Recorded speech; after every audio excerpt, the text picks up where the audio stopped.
নমস্কার। আজকে তোমাদের সাথে এমন একটা ভিডিও শেয়ার করতে এসেছি। এই ধরনের ভিডিও সাধারণত আমি করি না। খুব বিরক্ত হয়ে আর হতাশ হয়ে এই ভিডিওটা করছি। সোশ্যাল মিডিয়াতে যেহেতু একটু হলেও অ্যাক্টিভ আছি, তাই ভাবলাম এই ভিডিওটা তোমাদের সাথে শেয়ার করা দরকার। আজকে চারিদিকে গ্যাসের সমস্যা। আদৌ সমস্যা না সমস্যা তৈরি করা হচ্ছে সেটা আমি জানি না। যদি বলো কী জন্য সমস্যা, যুদ্ধের কারণে, এই সব বিতর্কে আমি যেতেই চাইছি না। মেন হচ্ছে আমরা সাধারণ মানুষরা খুব গ্যাসের প্রবলেমে ভুগছি। আমিও সেই সমস্যার মধ্যে ভুগছি। আর 6 দিন হয়ে গেল আমি অগ্রিম টাকা দিয়ে গ্যাস বুক করেছি, কিন্তু আমি গ্যাস পাইনি।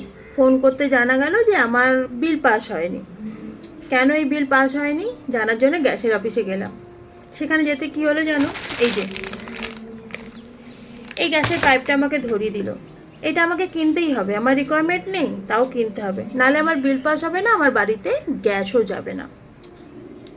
আর সব থেকে মেন ব্যাপার কি জানো? এটা কিনে নিয়ে আসার পরেও এখনও আমি আমার গ্যাস পাইনি। কিন্তু তাহলে তোমরা ভাবো যে আমরা কি সমাজে বাস করছি।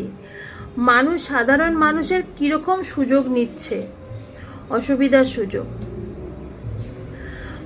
একে তো এই গ্যাসের প্রবলেম, তার উপরে এরকম জোর জুলুম। এই সমাজেই আমরা বাস করছি, এই সমাজকেই আমাদেরকে নিয়ে চলতে হচ্ছে।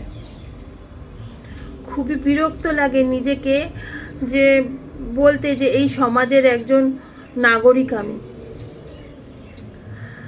আমি জানি এই সমস্যাটা শুধু আমার নয়, অনেকেরই হচ্ছে।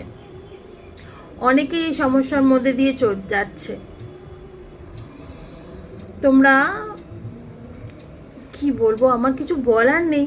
ভাবলাম তোমাদের সাথে এই ভিডিওটা শেয়ার করি, যাতে এই ভিডিওটা সবার কাছে পৌঁছে যাক আর কিছু একটা এর প্রতিকার হোক। এটা হওয়া দরকার।